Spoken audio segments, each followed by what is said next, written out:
Lorsqu'il s'agit de fendre du bois pour vos besoins domestiques, avoir le bon outil peut faire toute la différence. Jetons un œil à 3 des meilleures fendeuses de bûches électriques sur le marché actuel pour voir laquelle est la meilleure pour vous. Avant de plonger dans cette analyse, un petit rappel, si vous appréciez nos contenus, n'oubliez pas de vous abonner et d'activer les notifications. Ainsi, vous ne manquerez aucune de nos critiques détaillées. Et bien entendu, les liens vers tous les produits évoqués sont disponibles dans la description et le premier commentaire. Découvrons sans tarder notre premier choix. Tout d'abord, nous avons la FM10DE7TC. Cette puissante fendeuse électrique de 7 tonnes est une bête en matière de capacité. Elle peut gérer des bûches de bois tendre et dures jusqu'à 450 mm. Ce qui distingue ce modèle, c'est sa lame Duo QTM, permettant de fendre des bûches des deux côtés. Imaginez cela comme si elle travaillait comme une machine de 10 tonnes, grâce à cette fonction. Si un nœud difficile se trouve d'un côté de la bûche, pas de souci, car elle se séparera toujours de l'autre côté. De plus, il est équipé de caractéristiques de sécurité essentielles, comme un bouton et un levier simultanés, garantissant une utilisation à deux mains. Pour ceux qui traitent une grande quantité de bois, le FM10DE7TC est efficace, gérant jusqu'à 100 bûches par heure. Un avantage supplémentaire est sa capacité à régler la distance de retour de la lame, ce qui est idéal pour gagner du temps lors de la fente de bûches courtes. Ensuite, nous avons le fendeur de bûches verticale Fartool 8T. Pesant un solide 158 kg, cette machine est robuste et prête à faire face à vos besoins en matière de fendage. Bien que nous n'ayons pas autant de détails sur ce modèle, sa réputation en tant que produit Fartool parle d'elle-même.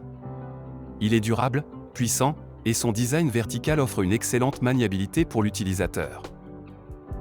Enfin, si vous cherchez quelque chose de plus compact et léger, la FM5 est faite pour vous.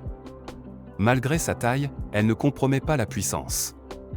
Elle offre un impressionnant temps de cycle de 9 secondes avec un moteur de 2200 watts, produisant 5 tonnes de force.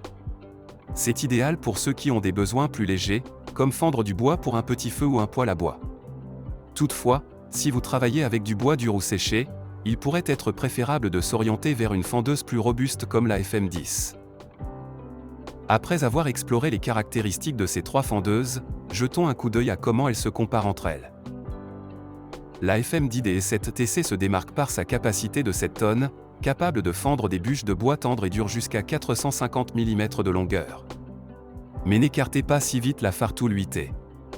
Même si les détails spécifiques de sa capacité maximale ne sont pas fournis, sa construction robuste et son design vertical suggèrent une performance solide.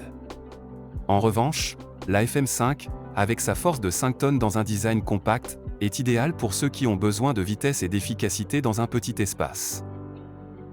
L'une des caractéristiques qui fait vraiment briller la FM10DE7TC est sa lame Duo QTM.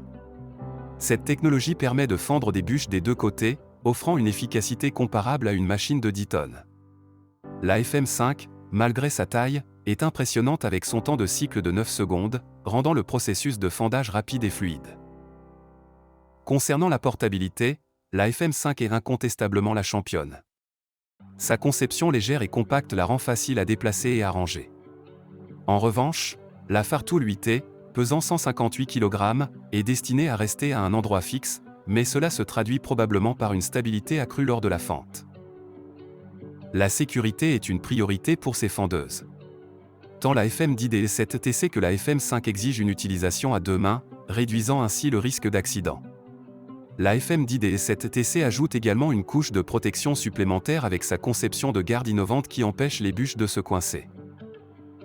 Pour conclure, choisir la bonne fendeuse dépend de vos besoins spécifiques. N'oubliez pas d'évaluer le type et la quantité de bois que vous traitez, ainsi que l'espace dont vous disposez. Et si cette revue vous a été utile, n'oubliez pas de mettre un j'aime sur cette vidéo pour soutenir la chaîne.